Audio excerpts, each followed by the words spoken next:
Hi, everyone, and welcome to another episode of Unstoppable Mindset, where inclusion, diversity, and the unexpected meet unexpected. Boy, it's been a crazy time in the world in general. And for our guest, Nick Klingensmith, it's really been kind of unexpected. Nick lives down in the Tampa St. Pete area, and we, as he knows and I know, just went through a week ago hurricanes down there, which tells you about when we're recording this. He lost power for a while, but Nick is a pretty resilient guy, and he's gonna talk about some of that. He's a keynote speaker. He's an author, does a lot of different kinds of things. He is a coach, conducts master classes, and some things happened along the way that caused him to get to be where he is today. So we're not going to give any of that away. I want Nick and Nick to talk about it and you to hear it. So we'll leave it at that. Nick, thanks for being here and welcome to Unstoppable Mindset. We're glad you're here. Michael, thank you so much for having me. I'm really excited to be here today. And I'm glad I was out in Southern California. Actually, that's not totally true. Last week, or when the hurricane hit, I was in Kansas City. And but I one of the people who spoke when I was there was an economist who lived down in Florida. And I don't know exactly where she lived, but she went out as soon as her talk was over to get back to Florida because she felt that her home was right in the middle of everything. So, oh gosh, what do you do? I'll tell you, man, with the hurricanes, the most dangerous thing you can do is the reactive decisions before the hurricane. And part of what I'm talking about is being right where we are, right just north of St. Petersburg, just north of where ground zero was supposed to be, right up until the late hour. You know, there's a lot of factors you have to consider when you want to evacuate or not. You know, we have a senior dog. We can only drive so far with him. We have a reactive dog. There's only so many places we can take him. And if you didn't leave early, you risk running out of gas on the side of the highway. Mm-hmm. So there comes a point where, you know, we decided our house was as secure as a home can be, even for a direct hit. We're just going to ride it out. We buttoned down. We were as safe as we could be. But you know, with people telling you like, run, right? Like, well, I have a friend who evacuated to Sarasota where the direct hit actually ended up being.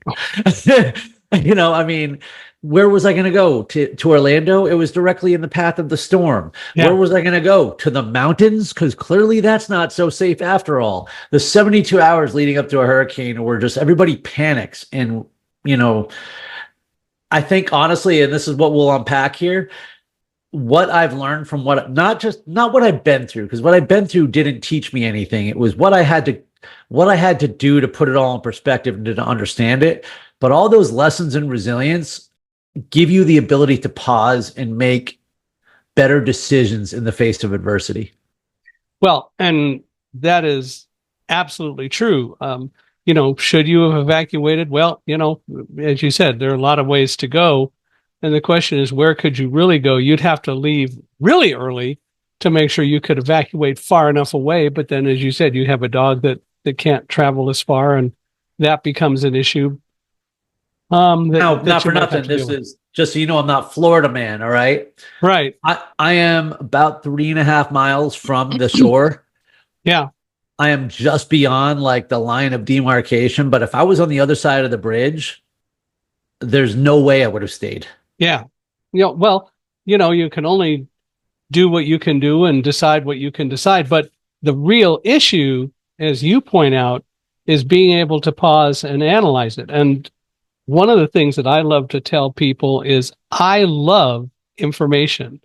And for me, when September 11th happened, there were a couple of times I asked people like an FBI agent, what's going on? And they wouldn't tell me. And I understand why intellectually they wouldn't, because they didn't want to cause panic. As we were coming out of the stairwell, none of us knew what happened. The hundreds of people on the stairs didn't know. Of course, people always say, well, you're blind, you didn't know. Well, that has nothing to do with it. The plane hit on the other side of the building, 18 floors above us. And, you know, the reality is we don't see through concrete, steel, and rebarb. So the bottom line is none of us knew. And when I asked, he said, well, just no time to tell you, but I'll take you where you need to go. Me and other people who were with us. I wish he had told me. It would have changed some decisions I made, but I also understand why he didn't. He didn't know me. He didn't know whether I panic or go crazy or whatever. And so he did what he did. And actually, I shouldn't say that I would change what I did, and the direction that we went. I might have, but the bottom line is, it's all about being able to pause and analyze, and you have to have the information to do it. And you clearly were in a position to have as much information as you could have and make the decision that you made. You know, when you hear SEALs describe like certain engagements and these split seconds that go by and just the decision-making process and the way that, you know, time slows down for that. I mean, that's what they train for. That's why they train through adversity. And that's how I look at more adversity now. And it's not that I welcome it. Don't get me wrong. You know, I mean, who really wants bad things or uncomfortable things? You don't want them. But I like to say this because somebody had asked me once that if I wasn't a diabetic, would I be a better athlete? And I said, no. If I wasn't a diabetic, I wouldn't be an athlete at all. Mm-hmm. I wouldn't have become one. So, well, why is that? I have these tools. I've accepted that life is always going to keep coming. So I just don't need to panic anymore. I know I have the tools and ability to slow down and make that decision-making tree to get through it. Yeah. Okay. And that makes sense. But it is, we what if everything in the world anyway. Too many people what if everything. Well, what if you weren't a diabetic? Would you have done, you know, we always have to see those questions coming at us. And it's unfortunate that all too often we what if so much that we create a lot of fear that we don't need to create. Yeah. Which, you know, makes sense. Tell us a little about, if you would, I love to start out this way, the early Nick growing up and all that, and kind of what started you to where you're going and where you are. Man, I was a little shit. I was, well, there you go. Thanks for being on the podcast, Nick. We just summarized. No, go ahead. I was such a punk. I didn't like to get in trouble, but I was a little punk, you know, from the time I was a little kid. And I think I realize now, you know, part of what I've uncovered in my history here is that my father left my mom, not me, at a very young age. I grew up on an island. All right. It wasn't an after school special. He moved down the road, but the problem was that my mom she was still active with drugs, and she simply just wasn't capable of actually like caring for me. And so I grew up not necessarily looking for other people's validation so much as trying to prove that I didn't need it. So, I mean, I had a side hustle when I was in the second grade. Like, I was hustling kids playing cards out on the playground. Like, I just kind of liked to buck the rules. I liked the bad guy in the movies. You know, that's who I related to. But that sort of grittiness actually turned into something after a while, because as I continued to look at myself as more independent and having to do it on my own, I also started working at a young age. I went to a boarding school for high school because I wanted a better education. Something else I sought out myself. Financial aid, I sought out myself. I went to college back at the University of Massachusetts, and I also paid my own way through summer jobs and, well, the last 20 years. So that was all working for me as something for a very long time. I was active in life. I like to play sports. I played competitive beach volleyball for 20 years. I liked to socialize. I often find myself in relationships. And there just came a point, though, where that sort of me against the world attitude changed. It was something that was giving me fuel and armor for a long time. Right. And what I found out is that it was actually more like the rally cry of the victim mindset that I had been developing. So what happened that brought that realization and that change? I needed to start having real things happen to me, such as the 4 times I've been diagnosed with cancer. I'm a type 1 diabetic. I just celebrated 10 years of recovery from alcoholism. I have 7 herniated discs from 2 different rollover fatality car accidents. nerve damage in several areas, sleep apnea. I almost died from meningitis. Um, all those things had happened, and all those things had only contributed, though, to the victim mindset. It wasn't until I became an obstacle course racer, until actually after my boss walks in my office and challenges me to do a Spartan race. And this was at a time where I was on top of the world. At that point, I was 2 years sober. I was a VP of sales. I was doing really well in my career.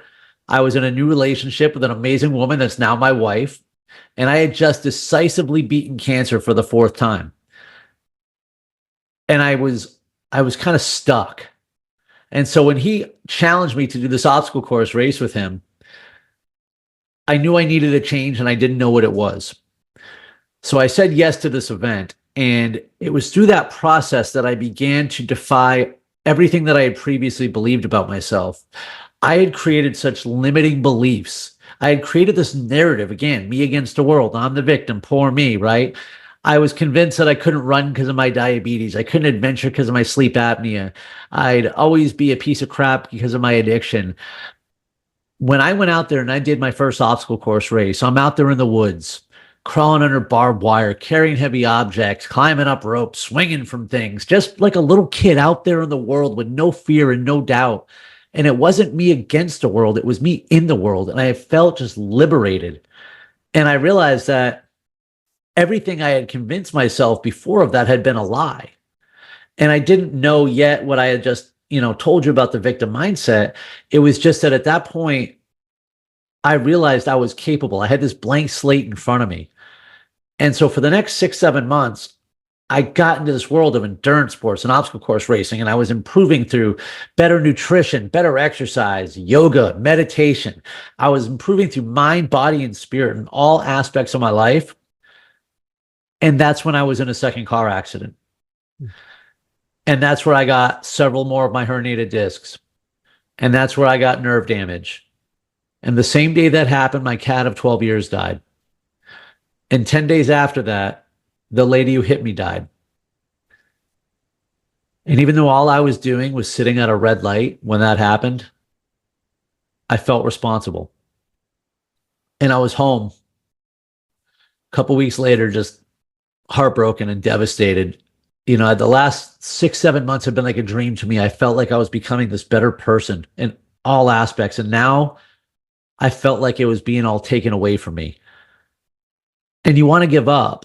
And I'm sure I'm not the only person who's ever felt that way. I just didn't know what that meant. So I kept going to work.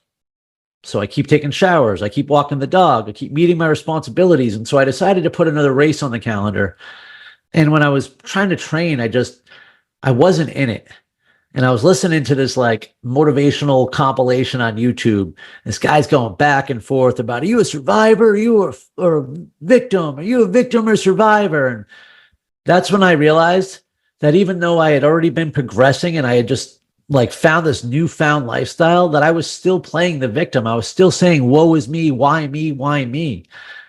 And when I recognized it, that's when I realized that it's also a choice.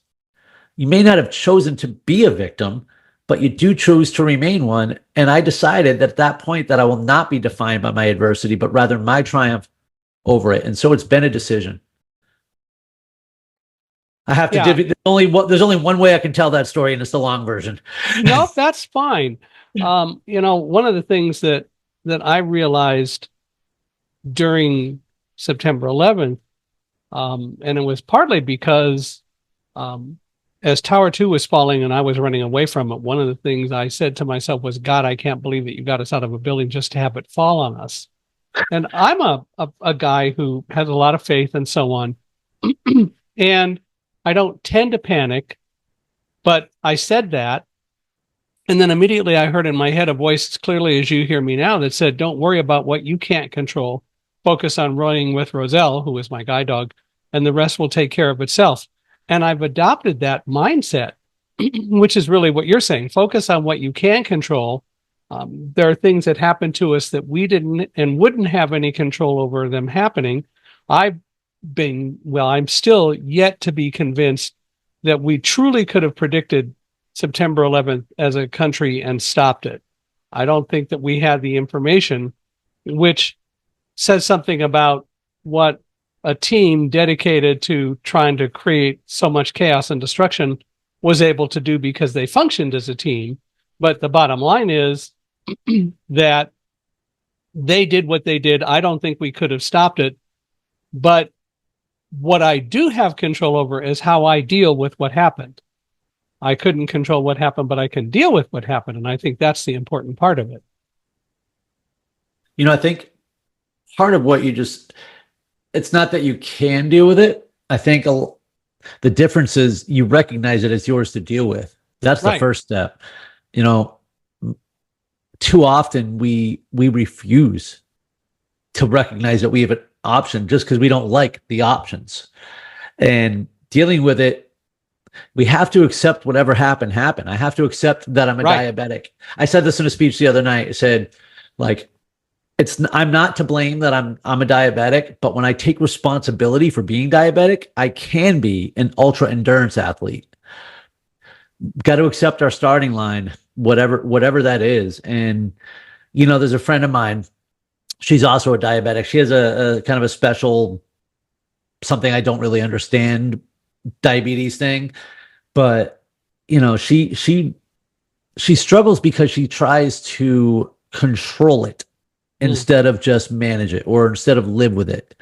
They're basically, God, now I'm going to mess this one up, but she doesn't focus on what she can control. She's so focused on what she can't. Mm-hmm. Well, and that's what keeps her stuck. Yeah. And it happens so often, which is one of the things I talk about in my new book that we published in August of 2024, the book called Live Like a Guide Dog, is that we what if everything to death. And the problem is well over 90% of what we what if about, we don't have any control over. And that's the difference between us and dogs. Dogs don't do what ifs. And on September 11th, when I was working with my 5th guide dog, Roselle, nothing directly really threatened her. And so as soon as we got home, she was ready to play. It was all over. And it's because she doesn't deal with it the way we have taught ourselves or have been taught to deal with things. And we what if everything so much that we create a lot more fear in our lives than we need to have, which is so unfortunate if we could learn to step back from that. The speech I gave the other night told my story, as well as centered on a couple of themes that really would have resonated with that particular crowd. But one of them we talked a lot about was fear. And it was one that they kept kind of bouncing around after the fact. And I say that fear only exists in my imagination, and its only power source is me. And it's that we suffer more from our own imaginations than we do reality. Sure. We create these things, but if we take just even a moment, and it's hard, even if you think through logically, I don't think you can necessarily think through fear. And I'll speak to that in just a moment, but look back at all the times we were afraid. I found no monsters under the bed or in the closet. Like 90% of the things that I've been afraid of, also, not only can I not control, but they also haven't happened.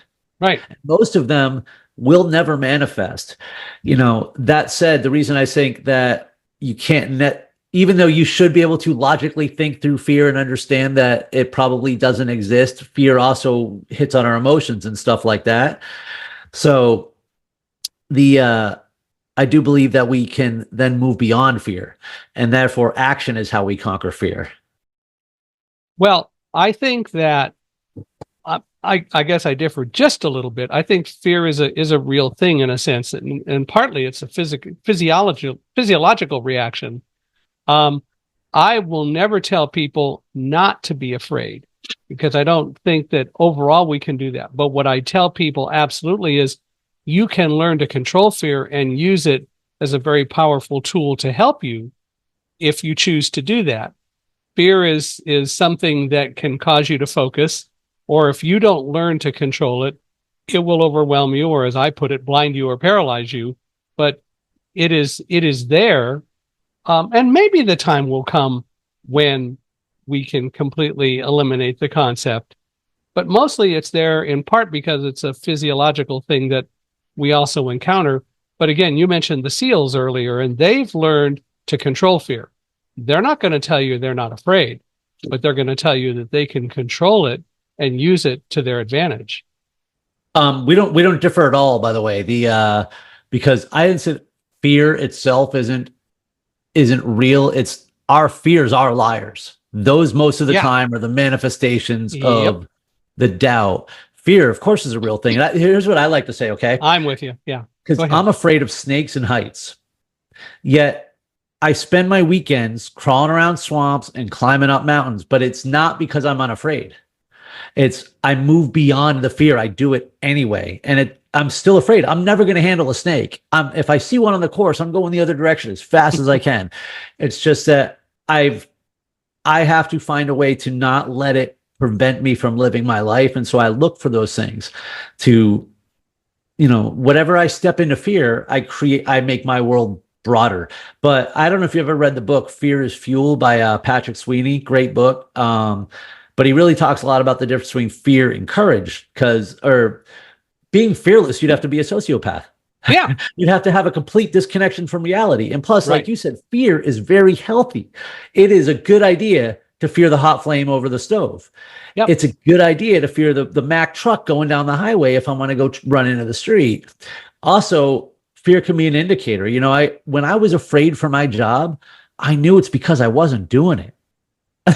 If I'm afraid for my home, it's because I'm not financially prepared. Fear tells me what's important to me as well. So it's not always a bad thing. Like we've been saying, though, it's what you do with it or what you do about it. So you wouldn't even want to pick up a garden snake or a king snake or anything like that. Oh, no way, huh? I don't care if it had like tickets for Vegas and a cure for cancer in its mouth. Put that demon cord away.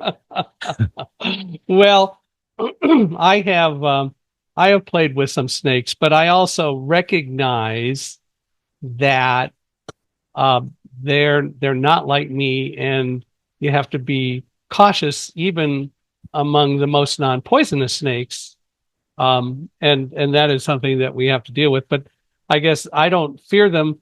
I'm probably more cautious around a black widow spider than a snake. That's my wife. Oh, there you go. Well, but the other part about snakes is, of course, not knowing necessarily if I encounter snakes, what they are. I'm going to probably avoid them until I know a whole lot more from somebody else about them. And if I hear rattlers, I'm going to definitely deal with that accordingly and freeze or whatever.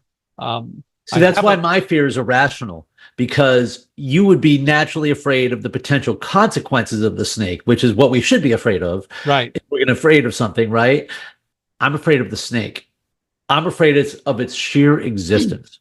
My brother-in-law, when he was a kid, my wife used to tell this story, and her parents told the story, and they've all passed now. But he came in one day, or came from somewhere, and he was holding a black widow. And I'm going, yeah, that's really strange. But eventually he let it go, but he was just holding on to it and showing it to everybody. Fine. I don't think that he would do that today, though. Yeah, no, I feel like, again, maybe logic and thinking prevents us from doing really silly things like that from time to time. Yeah, there is that. On the other hand, I've never been a skier, and I'm not afraid of skiing, but I love to tease people and say, I'm not going to go skiing because I know what happened to Sonny Bono, and I know that those trees are out there waiting for me, and no matter where I am in relation to the trees, they're going to come out and get me. And in reality, I know intellectually that if somebody said, come on, really ski, if I were up in an area where there was a ski resort and we had snow and all that sort of stuff, and there was a reasonably gentle ski slope, I would try it. But it's fun to tease people and say, heck, no, I'm not going to go out there and let those trees get me.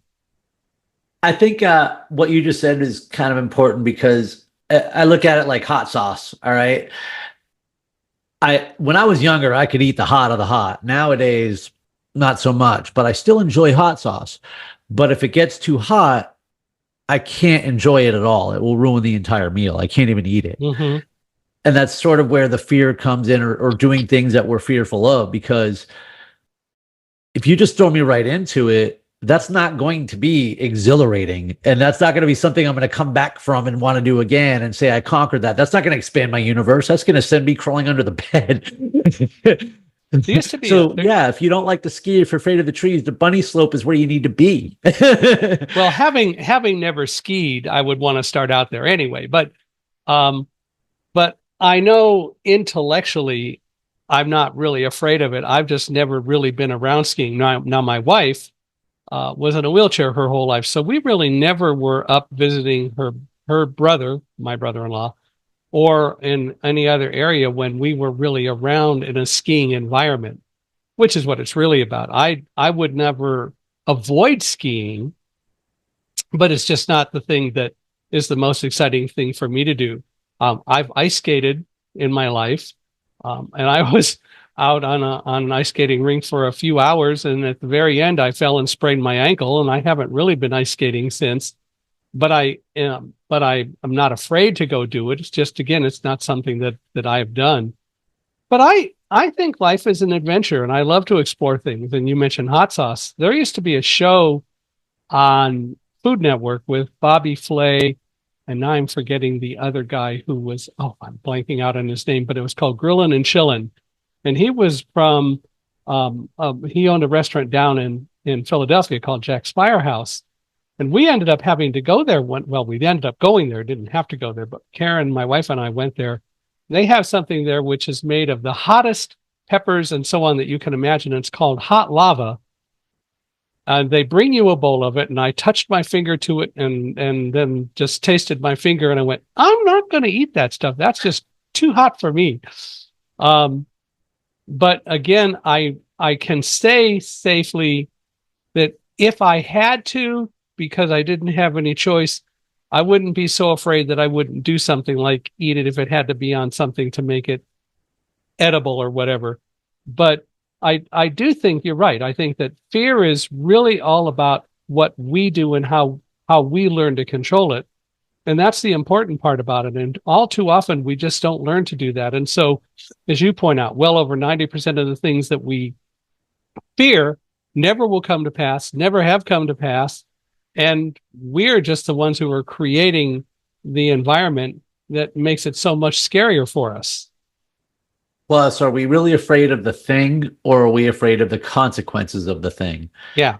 When you really take it all the way back down to the thing you're most afraid of, you may realize what you're most afraid of is a nuisance and not a catastrophe. Right. Yeah. And for me, I'll face consequences, and the only thing I want to, as much as possible, know is what the consequences are, and then I'll make what you would call a rational decision as to whether I want to do it. But I can take the basic fear out of the situation and turn it into making it somewhat analytical, and the result of that is that it becomes what we're talking about here, which is a choice. I'll take it back down to the beginning because I'm sorry, did I cut you off just now? No. Okay. The decisions that went into the storm, right? Mm-hmm. So I gave you the reasons as to why we were there, but why we decided to stay. But then there were other things to consider. The house is like rated for whatever. The windows go 140, like it's a new roof, blah, blah, blah. Like it's about as safe as it can get. All right. We weren't going to die. We weren't going to get flooded. We sandbagged everything. We did all this, whatever. So then the decision had to be like, if it is bad, we have to understand if there's like catastrophic damage to the area and something goes wrong, they're not going to be able to get to us. Mm-hmm. So we might be without days. We knew we would lose power. We might be without food, water, and access to other human beings and communications for up to like a week. So we prepared for that. Mm-hmm. That said, right, we were as logically prepared as possible. When you're sitting in the middle of a Cat 4 hurricane, I'm not going to tell you I wasn't scared. I mean, like you could look out the window and even the middle of, it was late when it hit. And I mean, trees that don't move were swaying hard back and forth, and you weren't totally unsure that one of them wasn't going to end up in your living room. So those were completely natural fears, even though I was as secure as could logically be. it's a Cat 4 hurricane and it can do what it wants. Did you though, while that was happening and you were seeing all that, did the thought also flash in your mind? Yeah, but I did make the choice to stay here so I can deal with it, or I will deal with this best I can. I was already prepared for, Yeah. in my mind, by the door, we had two doors that were accessible because we barricaded everything else up. And by each of them were, shoes, towels, wet gear, things in case a tree came through and crushed and I had to do something, I don't know, whatever. Like, the car was in a position. If we had to bug out, we could bug out. If it, we kept the lifted vehicle here, move the other one down the road. Preparations were about as made, but this is where obstacle course racing literally taught me the process to this. Mm-hmm. Because I love running ultras, 50Ks, 70 obstacles up mountains, 10 to 12-hour days of just misery, because everything will go wrong. Everything will go wrong. Whatever your race plan is, things are going to go wrong. And so I've literally just been practicing tackling one unexpected obstacle at a time. And that's all it is. It's a mental process of Right. You prepare for what you can. And when things happen, you have to just pause and say, what is the obstacle? What is the challenge I'm facing? What is the outcome I need? And what needs to be done to achieve it? Go. Deal with that obstacle and then go to the next one. That's it. I mean, if windows got punctured out, I meant we do this. If something else happened, then you begin to prioritize. Protect the dogs. My wife is fully capable of taking care of herself and also doing things to protect the home. So we had our assignments, but instead, because of that, she fell asleep in the middle of the worst of it, which is a good thing.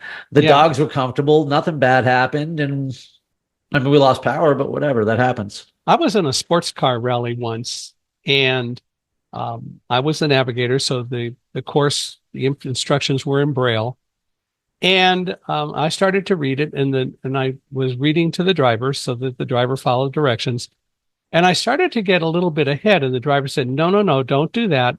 All I want to know is what's our next job," and that struck a chord with me because I realized, oh, he wants to focus on just the one thing, which makes perfect sense. And that's been I was like 13 at the time. That was a life lesson, though, that I really took to heart. Again, you can think about all sorts of things. You do need to make preparations, but when you're in the middle of something, ultimately, you've got to deal with it one step at a time. It's like chess. You want to consider all your moves, but you only make one move at a time. And I'll tell you, this is something that is so idiot proof. I hate that it's taken me 45 years to really get the hang of it, but there's been no better teacher for me in that than sobriety, because I truly learned one day at a time living. And as an entrepreneur and a new speaker and a new coach this past 18 months, it's sometimes been hour at a time living, because life continues to happen. But the way that I will solve most of my problems is with the new action. And so you can't just ignore things all the time, but I can say for 1 hour, I'm focused on this right now. And I'll literally will say out loud often, no, I'm doing this right now. I'm doing this right now. Even on my run, sometimes I'm like, nope, hey, I'm here right now. Do you do things like when you're running, listen to podcasts or anything like that, or do you just focus on the running? Neither. I listen to music and daydream.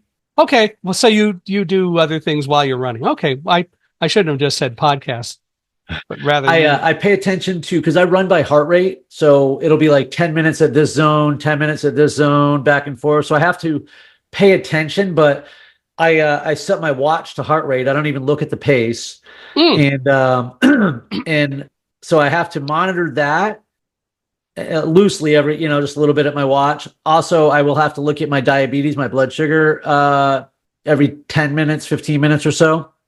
But beyond that, a glucose monitor. Yeah, I have it on my phone. Yeah. So I'll do that. And then other than that, I listen to music, and my playlist is very eclectic, but I will daydream of things. This is where I set and just daydream of really big goals or race goals or life goals, and just fantasize, like just that's it, drift away into that. But running gives you the opportunity to do that, which is what's so cool. Yeah. There are things that I do that I call them sort of brainless activities, but I do them with the idea that while they're going on, I can be thinking about other things. I don't have to focus my full attention on them. And the result of that is that I do accomplish other things, or I set goals, or as you say, daydreaming things happen because of that. And for me, I learned a long time ago, even though I can be a fierce competitor, I'll go back to my beach volleyball days. Let's say you and I met before the game. We were going to play against each other, and I liked you. We were casual with each other, whatever. I would play great. But let's say for some reason we didn't like each other, and then all of a sudden I was kind of pissed off. I would play terrible. Mm. I don't play well like that. I play well and I'm loose, having fun. Yeah. And so since I run by heart rate, I am acutely aware of what a negative thought does to your body, because I literally will turn my thoughts to something negative. And even though I'm not making any more effort, I'm not running any faster, my heart rate's jumping 6 to 8 beats a minute. Yeah. So that's also why I don't want to solve problems when I'm out there. That's where I do want to drift away, because when I'm in my work day, right, I'm not daydreaming. I'm working. Right. I'm focused on tasks and things that I can do with other people or places that are required to do during work time. But it's great to have the opportunity to just let your mind go. And I think we need to do more of that. One of the things I also advocate a lot is that people should take time at night when they're falling asleep or just before and be introspective. Think about what happened during the day and do it in a constructive way. Never say, why did this fail? Why was I a failure here? But rather, what can I learn from this that didn't go as well as I expected? I've learned to not ever call myself my own worst critic anymore. I'm my own best teacher. And that's the way it should be, because first of all, it's a positive thing. And secondly, I am my own best teacher. No one can teach me anything. They can provide me with information, but I really have to teach myself and understand it and emotionally and intellectually deal with it. But I think it's so important to have that time just to let your mind go off and do things. One of the worst things as people that we do is we start the day with yesterday. Yeah. And one of the ways to prevent that, which takes practice because we're used to it, is we also have to finish the day before. So like you're talking about, and this is part of my sobriety too, it's take that daily inventory. And then I like to, after doing that exercise with myself, I'll also say a nightly prayer, and then I'm going to meditate for at least 5 minutes, sometimes 30 to 45, probably 5. And at that point, I'm not trying to think about anything. And I go, at that point is when I'm listening or, just trying to clear it out. But I think, I remember a couple of years ago, I was training for this race, and it was a big race, 50K mountain race. And I started to kind of have a panic moment of like, oh my God, I have to do all this training. What am I going to do? How am I going to prepare for this? I'm never going to do it in time. And so I asked myself, well, what's the most important thing I need to do right now to hit my goal? And the answer was I needed to make sure I woke up to do my training in the morning, because that's the only other thing I can impact, right? I can't do anything about the next 3 months. So then I asked myself, well, if I need to make that happen, what is the most important thing that needs to happen right now for me to hit my goals? And this is when I was stretching and meditating at night. And I was like, well, I need a good night's sleep, so I'll wake up and exercise. Okay. What's the most important thing I can do right now to make sure I have a good night's sleep? Go to sleep. A mountain came down to one breath. Yeah. I hear you. And that's it. I mean, I have it written on my whiteboard over here. It says, break things down to the stupid. Yeah. And eventually get to sleep. I mean, it's just the baby steps that I can take. I remember I was reading Miracle Morning at that same time. And I used to, because I was struggling. And so I was using my meditations for visualization, and I was spending too much time trying to create a future, and it wasn't giving me that relaxation, and it wasn't it was actually stressing me out more. And I just needed to relax and just to focus on the single most controllable thing I could and just taking it, take some pressure off myself. And that really was such a simple fix. Yeah, I hear you. If I may, you've talked about being sober now for, I think you said 10 years. Yep. What led you to finally make that decision that you had to change and be sober? My final drunk was very public. And by what I mean by that is I was supposed to be the speaker at my company's conference the next day in Vegas. And instead, I got thrown out of the hotel and trespassed in the middle of the night for trying to have sex with a hooker in a broom closet after apparently getting in a fight with somebody while my girlfriend slept down the hall. I wasn't allowed back at the hotel. Told my boss, my lawyer, I lied to my girlfriend about whatever we were getting thrown out of. It took about 5 hours for us to get a new hotel. And when my head finally hit the pillow, I said out loud, I don't want to live this way anymore. But that was just a final moment, because what led up to that was I was a very highly functional alcoholic, and I had been for only a number of years, to be honest. Alcohol wasn't a big part of my life for a while. And then when it came back in rapidly. And so really only a period of about 5 or 6 years, I became a highly functional alcoholic. And I mean, highly, my career flourished during this time. And the thing is, I wasn't an everyday drinker. I didn't get drunk every time I drank, and bad things didn't happen every time I did. But more and more, my decisions were getting more selfish. My behavior was getting more destructive, and alcohol was just playing more of a bigger role in my life. So it was when I got cancer the third time that gave me the excuse I needed to crawl deep into the bottle. Because at that point, it was already sort of critical mass. I wouldn't go anywhere unless I knew I was going to get drunk. Everything was selfish. I didn't know about it. I didn't think about it. And I was actually ready to quit because I didn't like the way other people would talk about me. So that sounds like a healthy reason, right? And so I tried to quit on my own. And I spent a couple months just white knuckling it.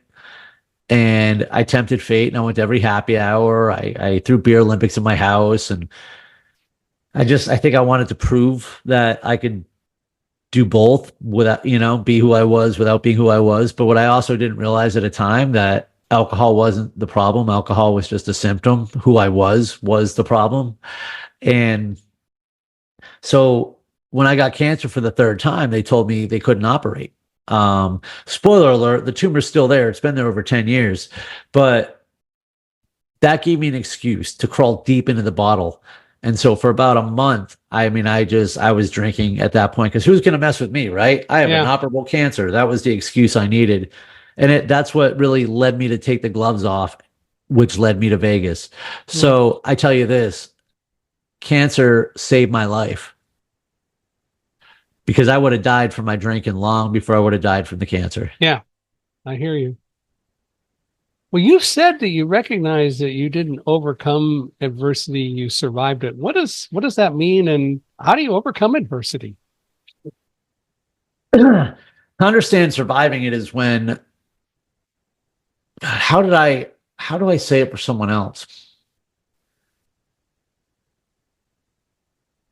It was because as I'm standing there in the totality, here's the thing. I told you how I was growing up, this sort of independent kid, right? Child of neglect grows up to be independent. Weird, right? Child with trust issues grows up to be self-sufficient. Cool. But at some time along the way, that just becomes resentment and fear. And it works against us. And that's what creates a little bit of the victim mindset. And it's easy to get that way. When bad things happen to us, we feel like it's unfair. I mean, it's just natural. Nobody's immediately like, oh, I guess it's just my turn. So I think living with all those things, but this is where part of it gets confusing, is I survived something and people would tell me how tough I was.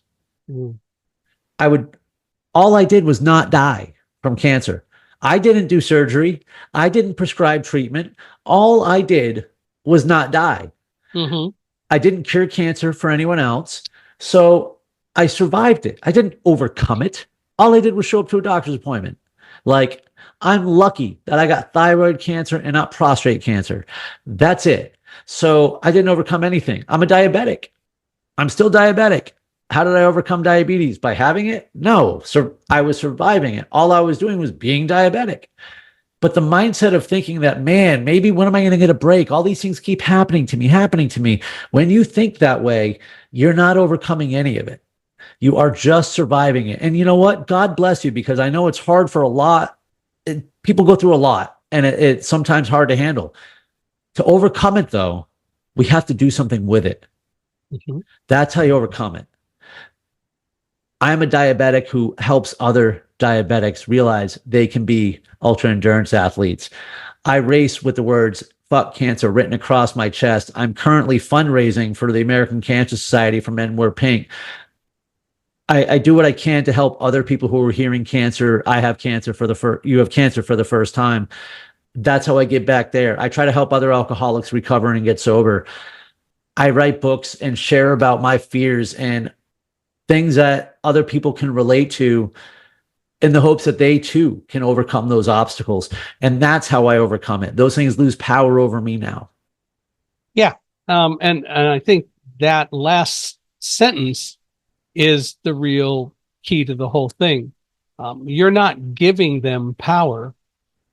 You're putting your power and your mindset elsewhere. You're not giving power to diabetes. Yeah, it's there. You're not giving power to drink. Since you become sober, have you ever taken a drink anymore? Nope. Not at all. So, you took away the power, and you're putting the power into the mindset and all the things that you're expressing, which is so important. I think, again, that's so much of what most of us tend not to learn, that a lot of the things that we deal with because we give them the power rather than moving forward and putting the power where it really needs to go. We raise kids this way, man. I mean, they're raised in the moment to say it's not fair. Everyone's supposed to get a turn, and that's not true. Well, everyone does get a turn, but they get it in a different way. And something I've come to appreciate, because here's something that, if I wasn't a speaker and if I had not written a book, I would never talk about cancer, because I feel like I'm sitting at the kiddie table. Mm-hmm. And to be quite frankly, like, it's hard for me. Like, I had an easy road considering cancer. I'm alive. I've had multiple surgeries, but I mean, God, compared to what so many people that I know have gone through and the people that we've lost, it took me a long time to be okay with the fact that I'm alive, and to realize too that that's not something I need to apologize for. But especially if I'm going to be a speaker and talk about having cancer, and in any way let that, like, me benefit from that, then I have to do something with that. Yeah. That's what gives me the fuel. And I didn't know how to. It was the first time that I wrote F cancer across my chest. It was because a friend of mine had told me about their diagnosis, and they were struggling with it. And I didn't know how to help them. And I just wanted to let them know they weren't alone. So literally that morning at 5 a.m, I grabbed a Sharpie and I wrote it on my chest, and I went out and I did the race. And I was expecting people, there are kids around. I was a little iffy about using the F-bomb, but I think cancer deserves all 4 letters. And everyone tended to agree with me that day. I was really surprised at just people tell me about their loved ones they've lost, or the people struggling with it, or about the people that have thrived. And I mean, I love hearing the survivor stories, because you don't hear enough of them. Yeah. And what I've realized is you just let people know they're not alone. It's like you're just letting people have told me about, like, their 4-year-old niece while under the barbed wire crawl of a race. I mean, like, clearly they need to share. And so if I help even just that little bit, then that's the role I get to play. And I say get to play. And I'm with you. I hear you. I talk about resilience. I talk about teamwork and trust, and of course tell my September 11th story. And I decided to start to do that. Well, first of all, it was my wife and I together.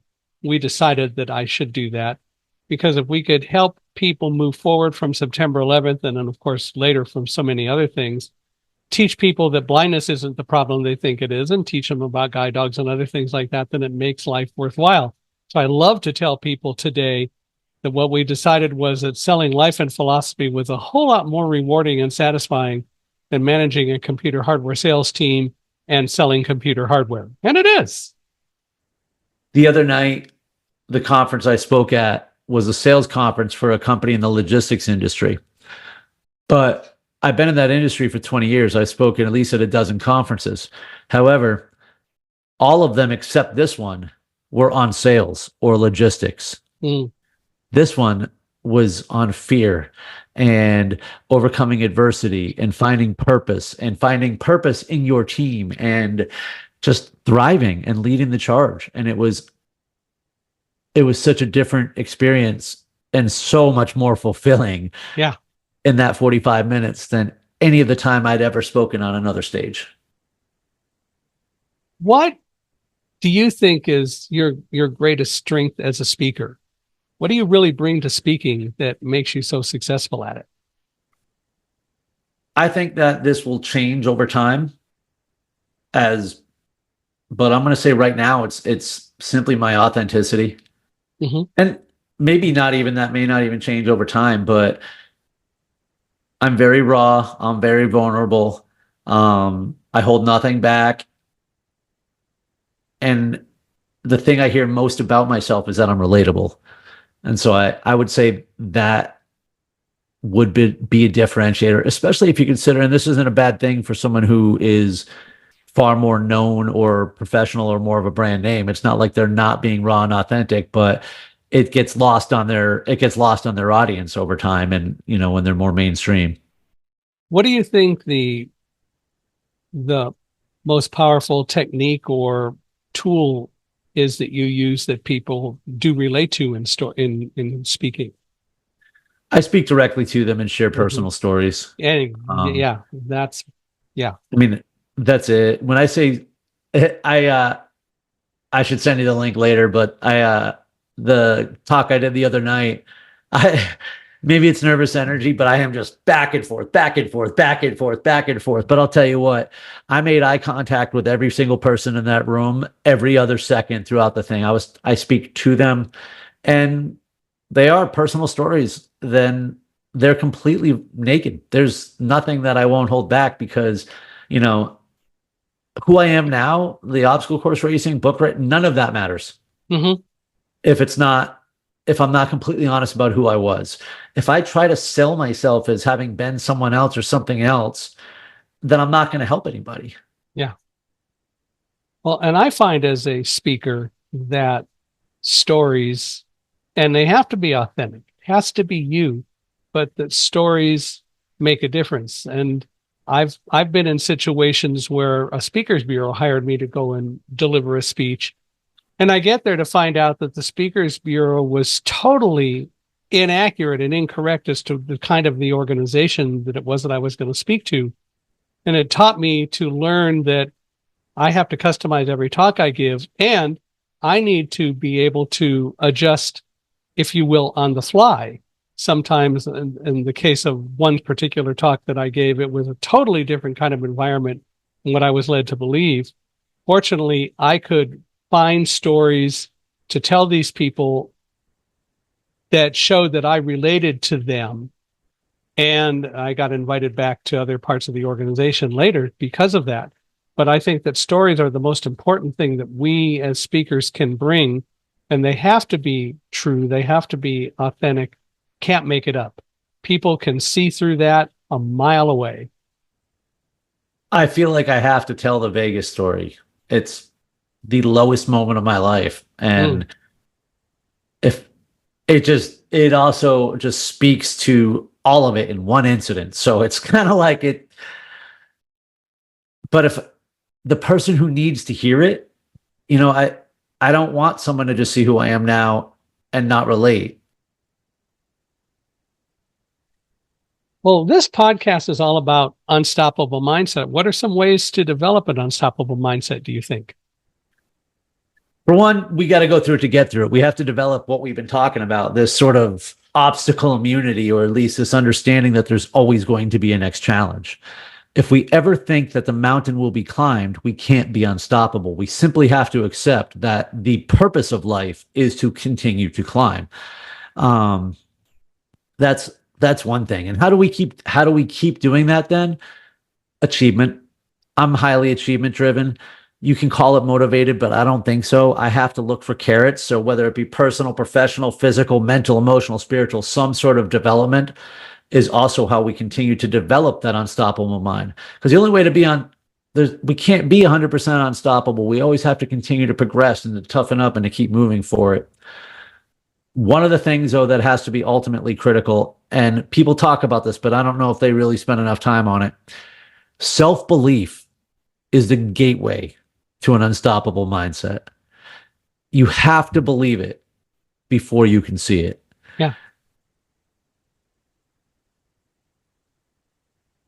No, I'm listening. I just agreed with you.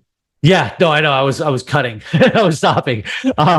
Yeah, I agree though. I mean, you've got to believe it, and you have to believe it intellectually and in your heart. You have to believe it emotionally as well. It is, as I said, if you're not authentic, people will see through you a mile away, no matter what. And when I started selling, I took a Dale Carnegie sales course, and one of the things that I learned in that course is that the best salespeople are teachers. They're counselors. They guide. But because they're teachers, they also adopt, if they're really successful, stories. They can tell you stories that you, whoever you are, can relate to. And so they've analyzed and they understand what you need.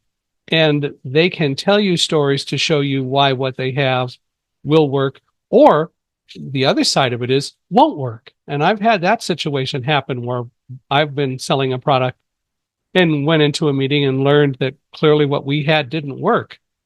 And it's a choice. Do you still try to push your product on them or not?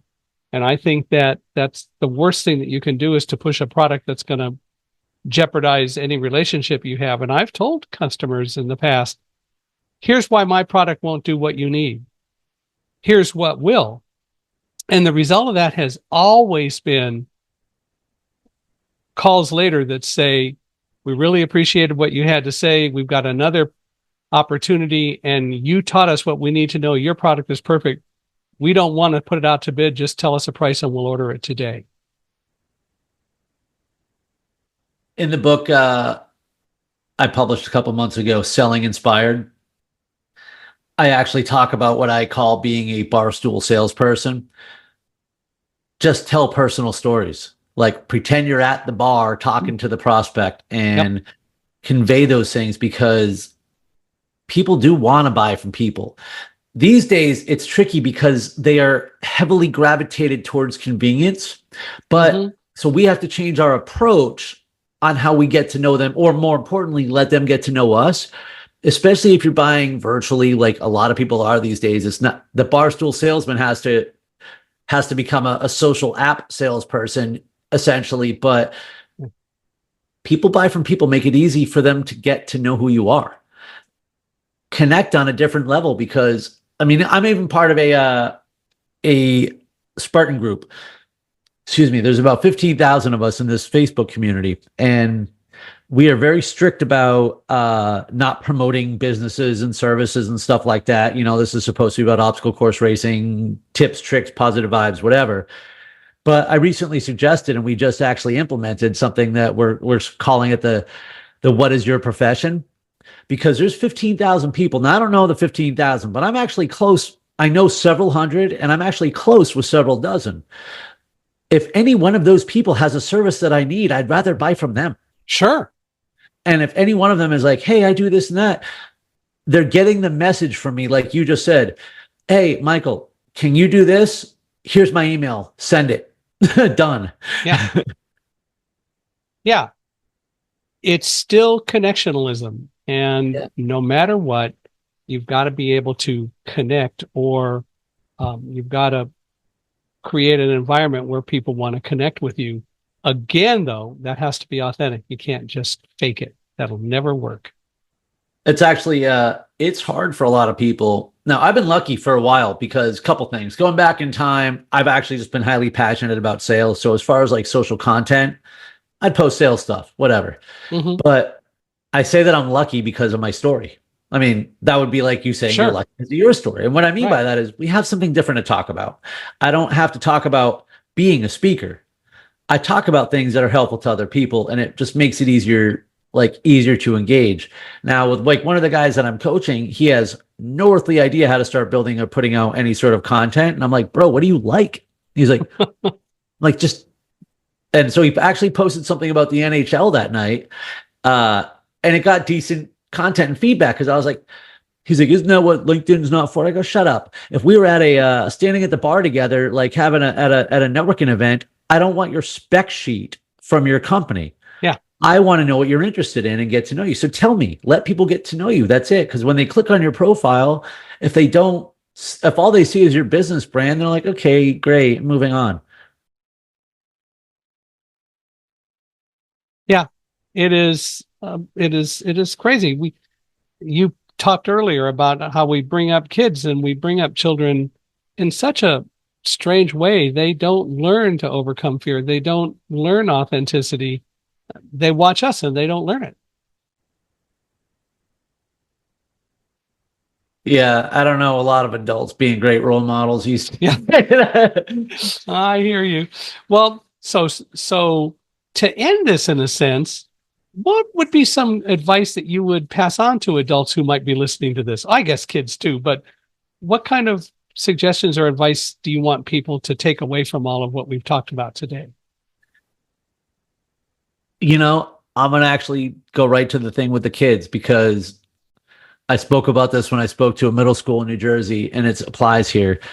I think the number one thing that gets asked wrong to children is when we say, what do you want to be when you grow up? The question we should be asking the kids and to be asking ourselves is, who do we want to be when we grow up?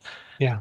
And the thing is that person continue to evolve, because if we want to develop an unstoppable mindset, it's about determining the person we want to become. And that's the mindset that we need to become that person.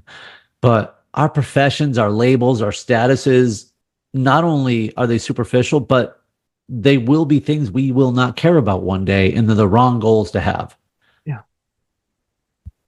It's ultimately, as you kind of hear people sort of say, it's how you're going to be remembered. And it is who you are, not what you are, that is so important in life. Absolutely. And it should be what's most important to you. Absolutely. If you live for other people, then you can't be authentic, right? And Right. I always say you got to protect the rescuer. Right. Well, Nick Klingensmith, this has been really fun. I really appreciate you being here. We're going to have to do more of this. We'll have to do it again. Absolutely, Michael. Thank you for having me. You'll have to do a podcast. It's in the phase 2 or phase 3 idea. Well, there you go. Well, if you need a guest, let me know. You got it. Absolutely. But I really appreciate you being here, and I appreciate all of you listening to us out there. This has been fun. I hope that you've learned some things and want to talk about them. Feel free to reach out to me. But actually, before I do that, Nick, how can people reach out to you? Find me on the web, www.stridemotivation.com. That's STRIDE motivation.com. Book a call. I'd love to hear from you. There you go. And you're on LinkedIn, I assume. Yep. My name, Nick Klingensmith.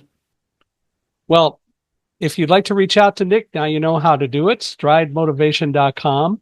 I'd love to hear from you. Feel free to email me, Michael, Michaelhi, at accessibe, accessibe.com.